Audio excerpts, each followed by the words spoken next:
político. Porque, cara, não adianta, ninguém tá preparado para uma crise. Ninguém tá preparado. O político que fala que tá preparado para uma crise, ele tá mentindo. Não tá, cara. É, Mais uma mentira de políticos seria essa? mas vamos lá. A gente pessoalmente não tá preparado para uma crise. Quando a vida tá ali estabilizada, agora, pô, quebra um dedinho pra ver. Já dá aquela. O cara já perde toda. E, cara, política é a mesma coisa. É esse dedinho que quebra e você não tem logo a solução. E tem gente que perde o dedinho. Tem gente que perde o Aí dedinho, fica com 9 dedos. fica com 9 dedos. Aí, Acho que eu entendi a é, referência aí. Eu entendi o que você quis dizer. misericórdia, hein? Eu acho que eu entendi, né? É. É. Então, assim, o meio político tá agitado. Engraçado. Na política tem uma coisa muito engraçada. Você Você estava na condição de político uns tempos atrás e agora você está na condição de comunicador. E tá ficando muito. Graças a Deus. E tá ficando bom no que tá fazendo, né? Ah, Todo muito obrigado. um tote abraço. Muito Aí o que obrigado. Você tem acontece? lido minha coluna lá o Totti Desconfia? Só tem 2 colunas lá agora. Ah, tá. Isso é uma coisa agora Ah, que já foi já tá no ar. publicado a Cadê? segunda? Vê se o menino bota aí, enquanto a gente vai falando, e bota no ácido, né? Lá na Rádio Corredor? Aham, na Rádio Corredor. Aí deixa eu te falar uma coisa. Aí a gente agora tá na condição de comunicadores, que a gente Uhum. observa tudo. Isso. E, cara, o meio político, ele assim, ontem ele ficou meio saber como agir. Por exemplo, teve a invasão lá no Congresso, em tudo, né? O Supremo, em tudo. O Ibanez rapidamente agiu, exonerou o secretário de Segurança, gravou vídeo. Olha lá. Gostei dessa foto, hein? Gravou vídeo, não sei o quê. E todos nós. Você falou uma coisa interessante aqui fora do ar, né? A gente que cobre, eu não sou um cara que fico lendo sites, nada, eu não leio nada. O que eu faço? Eu falo com um político, falo com outro, vou falando, tendo minhas informações. E assim, quando o governador tinha controlado tudo, veio o afastamento. E aí mudou a configuração da política hoje. E hoje a gente está num cenário bem instável. Instável, e uma galera com sede de poder, e uma outra galera tentando se segurar, e esse balaio de gato que a gente está vivendo hoje. Então aquela tua coluna Me Ajuda Ibanez agora é o próprio que precisa ser ajudado. É o próprio que precisa ser ajudado. Será que tem algum deputado na Câmara Legislativa hoje que poderia dar-lhe uma mãozinha? Cara, vamos lá. Eu assisti a sessão da. Rapaz, Não! eu vou fingir que não peguei. Rapaz, Orlando. Aí é o seguinte. Eu assisti a sessão da Câmara Legislativa do começo ao fim. Não pode falar do Rei da Gengiva aqui, senão o Chester. O Rei da Gengiva foi bem. Foi bem, eu gostei do discurso do Thiago Manzoni. Foi bem.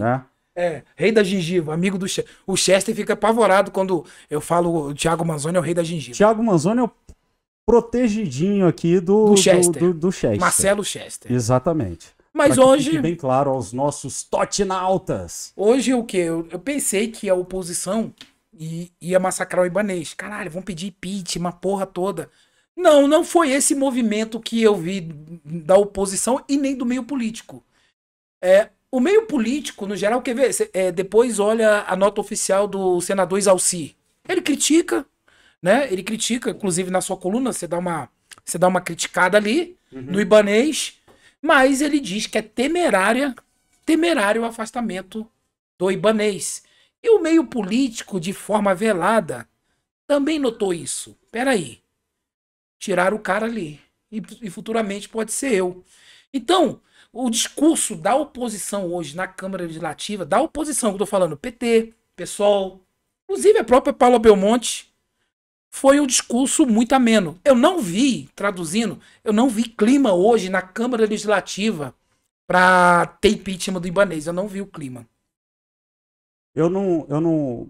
Bom, eu queria fazer uma análise em cima dos fatos, do que aconteceu na Praça dos Três Poderes e uma primeira análise que a gente faz quando uma grande tragédia acontece, quando ocorre alguma situação de forma negativa, é a gente entender quem são os autores. Quem participou de alguma forma para que aquela tragédia, aquele fato, pudesse ter acontecido. Isso é uma primeira análise, a gente pensar sobre isso. Eu não concordo, eu discordo, assim, demais, colocar tudo na conta do Ibanez. Uhum. Claro que ele teve a responsabilidade, Sim, sim. ele é o governador do Distrito Federal, ele é quem faz a segurança, por exemplo, na Praça dos Três Poderes. É dele a responsabilidade ali. Agora, quanto de parcela de culpa ele tem nisso? E quem são os outros autores que contribuíram de alguma forma para que o fato tivesse ocorrido? E mais, poderia ter sido evitado? Eu acho quais que... foram os erros? Quais foram os erros que foram cometidos para que amanhã ou depois não sejam cometidos os mesmos erros e ter? Porque muita gente está fazendo um paralelo e comparando com outras tentativas de invasão que já tiveram no passado na Praça dos Três Poderes, mas tiveram tentativas ali no Palácio do Planalto, no próprio Congresso Nacional e no próprio STF. Só que nunca ocorreu a invasão e o êxito na invasão. E principalmente nos 3 prédios, nas 3 edificações mais importantes do país, do Brasil. Vamos lá. Houve êxito, continua, houve êxito na invasão. Isso é fato. Nunca teve uma invasão como essa que tivemos ontem. Isso é fato. Ok. Quem são os responsáveis para que esse fato pudesse ter acontecido? Eu vou falar de uma forma... É isso que a gente tem que analisar. Eu vou aqui, eu vou falar de uma forma empírica, não muito técnica, e vou analisar a política. Não vou analisar muito essa situação. Eu tava conversando ali com vocês ali fora, tava eu, você, Basquete, Pedro Vaz, tava ali conversando, e eu tava aqui fazendo a pauta, né, para eu organizar aqui minhas ideias.